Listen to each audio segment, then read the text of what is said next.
Don't allow your emotions to control you. If you don't discipline and contain your emotions, they will use you. Your mind goes on automatic. Weeds don't have to have any encouragement to grow. You don't have to water them. They don't have to get sunshine. They don't have to have fertile ground. They will grow through the cracks of a sidewalk. But if you want to grow orchids or roses or any kind of exotic flowers, there are special processes and procedures you must go through. You don't have to force yourself or motivate yourself to think negatively, to be depressed, to hate somebody, to want revenge, to want to get back at somebody, to beat yourself up over the head, to feel loaded with guilt. You don't have to make any effort to do that. You've got to be willing to harness your will. Your mind is on automatic. It will do that by itself. You've got to find ways to increase your sense of self-appreciation, because if you don't, you're bombarded with negative stuff every day that beats you down, and you will find yourself unconsciously engaged in self-destructive behavior. If you don't program yourself, life will program you. The most silly question I'm asked in the media all the time for 40 years is, don't you have bad days? Don't you get upset? Don't these things happen? Of course, but I said I don't stay there. I've trained myself like an athlete trains their muscles. I've trained my emotional muscles. Which, by the way, I think your emotional and spiritual muscles are the most important ones. Courage unused, does it grow or shrink? Faith unemployed, unused, does it grow or diminish? Passion unexpressed, does it expand or shrink? So the most important muscles that change your life are those mental, emotional, spiritual muscles. So what's really useful, I think, today is for us to figure out what messes us up. And one of the biggest things that messes us up is expectation.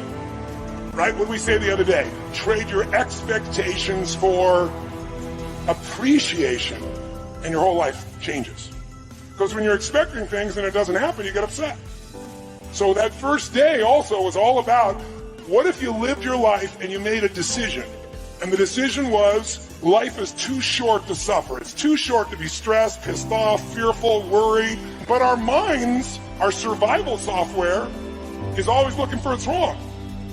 Our job is to create the happiness. And the only way you do that is you draw a line in the sand and say, I'm not going to suffer. I'm going to be honest. If I start to feel that stress, I'm going to breathe, and I'm going to realize we're the only creatures on the planet that can think a thought and become angry. Think a thought and become playful. Think a thought and be worried. Think of thought and feel loved. That's why we can change how fast. But you have to take control and train this brain. If you don't train this brain, it'll use you instead of you using it. You have to identify with your heart or your soul or your spirit instead of the brain. As I said, in China, the heart is the emperor. It is the highest energy. It's the thing that is worshipped, because when you were born, there was no brain. Your heart started beating and there wasn't a brain in you as a fetus. It has its own intelligence.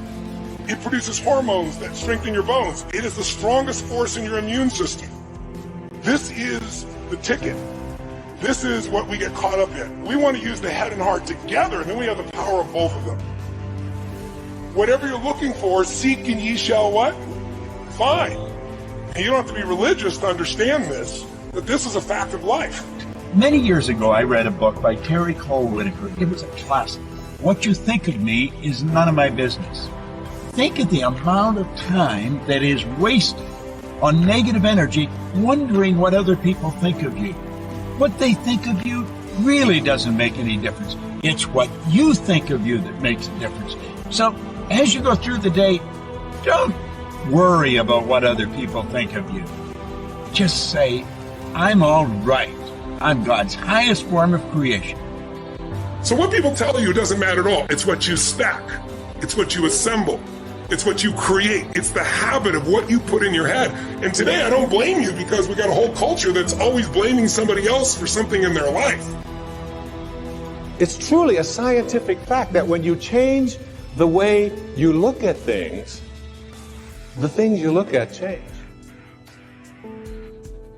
You have got to change the way you think.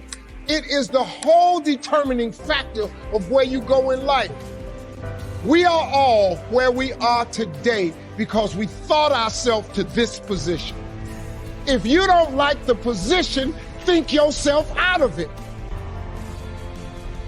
Your brain is divided into two halves, positive and negative, good and evil.